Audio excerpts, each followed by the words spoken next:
Alright, we've got a 27-inch Cabrio that's giving you problems. It's either squeaking or the belt's broken, and right now I'm starting off showing a picture of the kit that you need to get. Basically it has the belt, the rollers, 4 of them, the clips, there'll be 9, there'll be a retaining ring that'll go on before this idler pulley roller goes back on, and I got it through Amazon and it was $23.20. So this will stop your broken belt or really extremely squeaky noise problem, because your squeaky noise problem is meaning the belt's about to break. Okay, there it is. There's the Cabrio. When you hit the start button and then you hit the the power button and then you hit the start button and it goes click and nothing happens except you still have display, that means your belt's broken. But if you hit power on and hit start and it's squeaking, that means you need to start getting ready to get a kit and get this sucker ripped apart and fix it. Okay, this is what broke on mine right here. This thing just completely seized up, burned up the belt completely, and it popped. Okay, find out your model number to make sure you've got a 27-inch. Your model number is right at the door opening. When you open the door, you should see it right above or on the door itself, the model number and serial number. If that's not the case, you can't find it, then measure across the front face piece. It should be around 27 inches. Then measure the front lower piece on the front. That should be around 13 inches. That will tell you that it's a 27-incher. Okay, you'll need leather gloves. You'll need a 1/4-inch nut driver. You'll need a large flathead screwdriver. You'll need a crescent wrench to disconnect the gas fitting. And also you'll need gas fitting tape when you reinstall it and put it back together, so you have a good seal. Okay, this is the on position. You want to put it in this position before you start tearing the gas line apart, in the off position. Okay, all right. Now let's get to the back of things here. I think I had this picture here. I was showing the back of the unit here. These are the bolts, where the bolts are going to be, you need to go to. And also this is where your gas fitting is. Your gas fitting's here, and also your exhaust vent is right here. So these easily slip off, or they're a metal piece, or a I have the Robbie the robot arm type extension to the wall, and it comes right off. Sometimes it'll clip to that, but that's your gas fitting right there. This is the back of the panel that we're going to be talking about now, the first thing to take apart. Okay, first on that back panel there, you'll see like a silver metal piece, which it is, and you're going to take out 1 screw, 2 screw, 3 screw, 4 screw. And on this side, be careful, because there's a big fat cable over here that goes to the control panel, and if you nick it, damage it, or bust it, it will no longer work right. So make sure you take all these screws and put them in a cup too. Okay, you'll lift up and you'll push forward about 1 inch or 2 inches. This will release it from these tabs here. There's one on the left and one on the right side. Okay, there's an illustration from the book there. Okay, and that's how you want to lay the dryer after, the dryer lid or top after you get done, because you have that big fat cable going right through there. So you can only turn it like that so you can work and it be accessible to everything inside, and make it easy for yourself. But do not flip that thing over. Don't try to tilt it up. You'll tear that cable up. There it is again. Okay. Now I'm just showing opening the lid here. What I did is I checked the belt to see where it was configured. It's usually in an indented area of the drum in the middle. And I also marked the front of the drum before I took it out, just to make sure. Does it have a front or back? I don't know. I just took care of it and did it and wrote it on there. Okay, now we want to get that bottom panel, that 13-inch panel off. You stick a screwdriver there in that tab, and you're going to pull and also lift up with the screwdriver on the back end here, and you're going to push that tab down, and it's going to pop out. Same thing on this side, and it's going to pop out. And there's the tab, so you understand that you're going to get the screwdriver on top of there and pop it out. These are your slides here. You're going to slide it right off. There's the other one. You're just going to pull it right off of there. Okay? And then once you get it off, put it somewhere safe where it doesn't get scratched up. Okay, then you got to take your springs out. Lift up, they'll come right out, and then lean them forward and they'll pop right out of the bottom.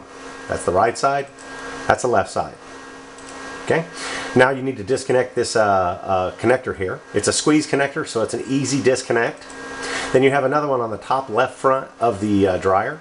That one right there has a triangular head, so it's easy to put back together or take apart, but make sure to take it apart. You use a screwdriver and gingerly or gently pry it apart. Be very careful.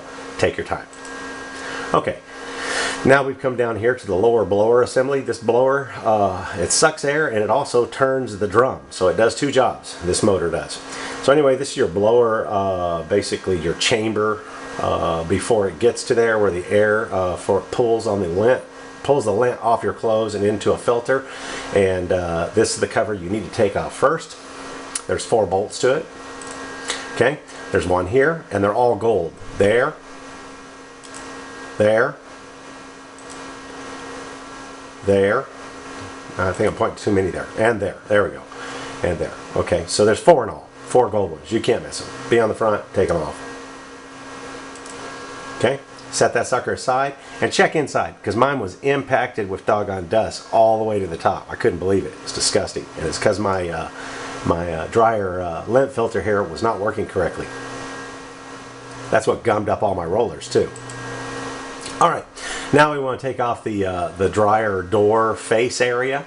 You have a bolt here on the top, a bolt underneath here, right at the top. Take that out, or a screw. You want to put these all in a cup. Make sure you put in a cup. They're all the same except for the gold ones. See, the gold ones are different. You want to take the left bottom one off and the right bottom one off. Then you want to lean it forward about 1 inch and pull up. Once you pull up, you'll take it out and set it upside down. You have to, because this side is not going to sit properly and you're going to damage something.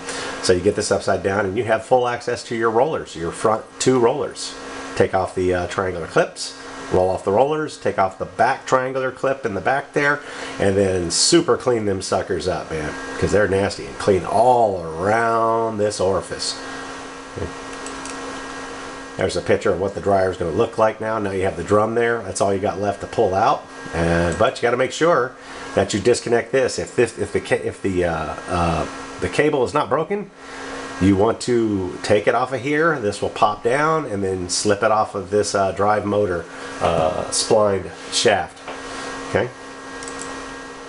There's the drum on the ground.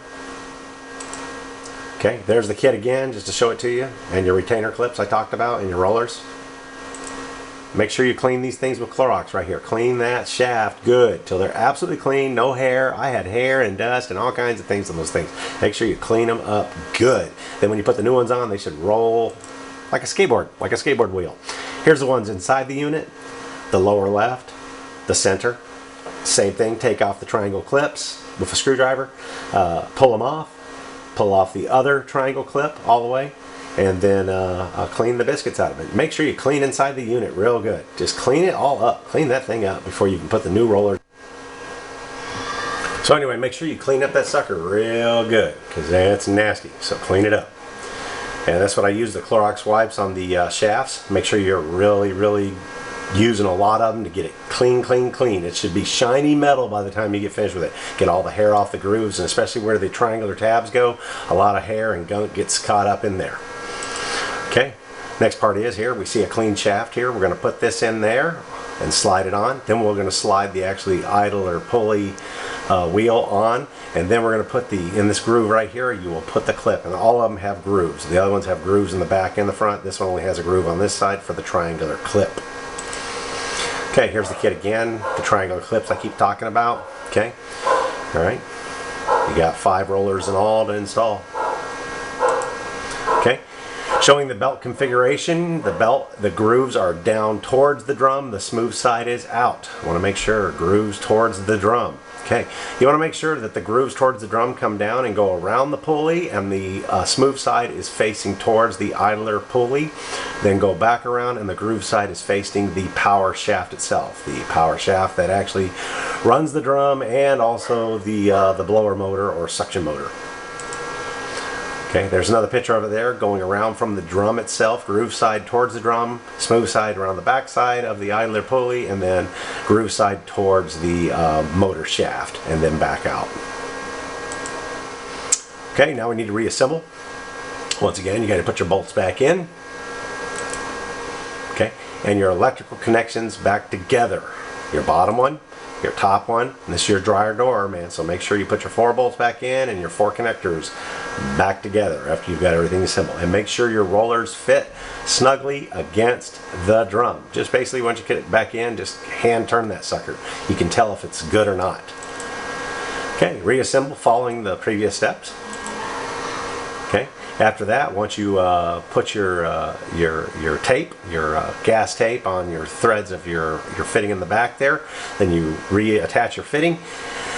Make sure that your valve is turned parallel with the line to let the gas through, and make sure you don't smell any gas. Then you're going to go up here and hit the power button, hit start, and that baby should fire up.